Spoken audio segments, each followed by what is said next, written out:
तो देखिए, महाकुंभ की ये तस्वीरें आप देख रहे थे, आगे भी तस्वीरें पहुंचाएंगे। फिलहाल रुक कर लेते इस वक्त की बड़ी खबर का। बीजापुर से बड़ी खबर, जहां मुतवेंडी और पीडिया मार्ग पर आईडी बरामद किया गया है। नक्सलियों ने ये आईडी प्लांट किया था। 5-5 किलोग्राम के 8 आईडी बम बरामद किए गए हैं। जवानों ने इस बम को डिफ्यूज किया है। तो बड़ी खबर आप तक पहुंचा रहे बीजापुर से, ये बड़ी खबर है।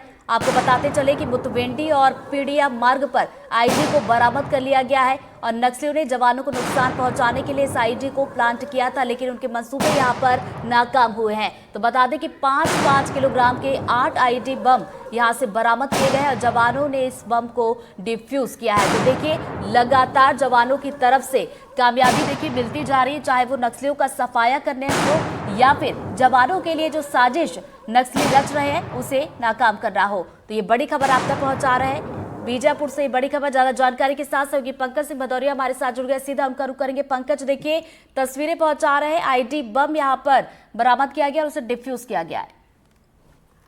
बिल्कुल, जवानों ने नक्सलियों की एक बहुत बड़ी साजिश को फैल कर दिया है। दरअसल नक्सली लगातार बौखलाहट में जवानों को नुकसान पहुंचाने के लिए लगातार बम और आईडी प्लांट कर रहे हैं। ये जो बम और आईडी प्लांट है, बीजापुर जिले के गंगालूर थाना क्षेत्र का मुतवेंडी और पीड़िया का इलाका है। इस इलाके में 30 से 40 साल के बाद पहली बार सड़क खोली जा रही है।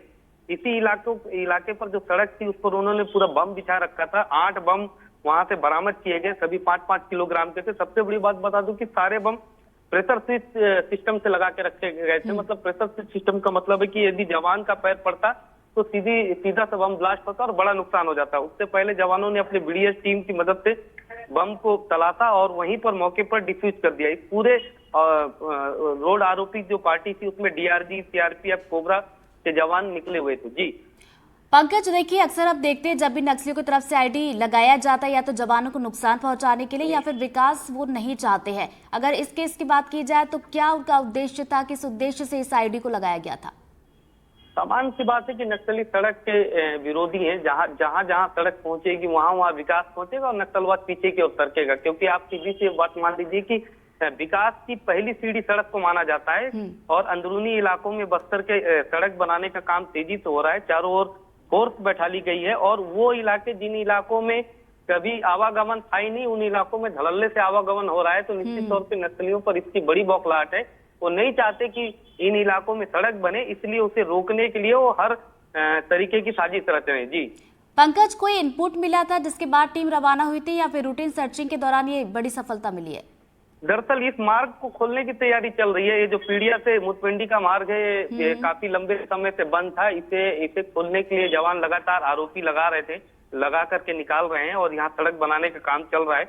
इसी इलाके पर नक्सली इस सड़क ना बने, कोई जवानों को बड़ा नुकसान पहुंचे, जवान बैकफुट पे जाए और काम पूरी तरीके से बंद हो जाए, इसलिए उन्होंने साजिश रची थी। मगर जवान भी बड़ी मुस्तैदी के साथ, पूरी पहले बीडीएस टीम, डॉग स्क्वाड की टीम निकलती है, उसके बाद ही उस इलाके पर सर्च ऑपरेशन चलाया जाता है, जहां पर उन्होंने बम को बरामद किया और मौके पर ही डिफ्यूज कर दिया। जी एक गौर करने वाली बात यह भी है पंकज कि जिस तरीके से हम देख रहे हैं कि हमारे जवानों को लगातार सफलता मिल रही है, तो वहीं दूसरी तरफ नक्सली बौखलाए हुए भी है और इस तरह की घटना को अंजाम देकर वो अपनी मौजूदगी दर्ज करवाने की हमेशा कोशिश करते हैं। और अभी हाल ही में हमने देखा भी कि जिस तरीके से जवानों को सफलता मिल रही है, शायद ये उनकी बौखलाहट ही है। निश्चित तौर पर ये उनकी बड़ी बौखलाहट है। आप पूरे छत्तीसगढ़ से लेकर के आंध्र और उड़ीसा के जो भी नक्सल प्रभावित इलाके जिसे उन्होंने वो रेड कॉरिडोर बोलते हैं, वहां लगातार नक्सलियों को नुकसान हो रहा है। गरियाबंद की घटना ही ले लीजिए, जहां पर उनके सीसीएम कैडर के नक्सली मारा गया। मतलब सीसीएम कैडर का बोलने से मतलब कि 1 करोड़ के इनामी जो नक्सली होते हैं, जिनकी सुरक्षा 5 लेयर में होती है, ऐसे सुरक्षा चक्र को यदि जवान भेज रहे हैं तो निश्चित तौर पर नक्सलियों को पूरी तरीके से इनपुट फैल खाया है और जवान उच्च मतलब तकनीक के साथ रणनीति बना करके नक्सलियों पर हमला कर रहे हैं। जी जिस क्षेत्र में ये आईडी जो प्लांट किया गया था, बरामद करके इसे डिफ्यूज किया गया, इस इलाके की अगर मैं बात करूं तो इस इलाके के बारे में और क्या कुछ ज्यादा जानकारी, कैसा ये इलाका है? देखिए, भौगोलिक परिस्थिति से बस्तर का जो सारा इलाका है ये घना जंगल का इलाका पड़ता है। नक्सलियों के लिए सबसे महफूज ठिकाना बस्तर का ये इलाका माना जाता है। आज ही एक तस्वीर थोड़ी देर पहले निकल के आई कि इसके इलाके के आगे एक भत्तीगुड़ा का इलाका पड़ता है जो तेलंगाना से टकराता है। वहां पर तो उन्होंने एक पूरा अपना कैंप बना रखा था, ट्रेनिंग कैंप, जिसे जवानों ने वहां उसे भी ध्वस्त कर दिया। तो मतलब सोचिए कि वो इतना महफूज ठिकाना था कि वहां जवानों की पहुंच, आम आदमी की पहुंच, आवागमन बिल्कुल भी नहीं होती थी।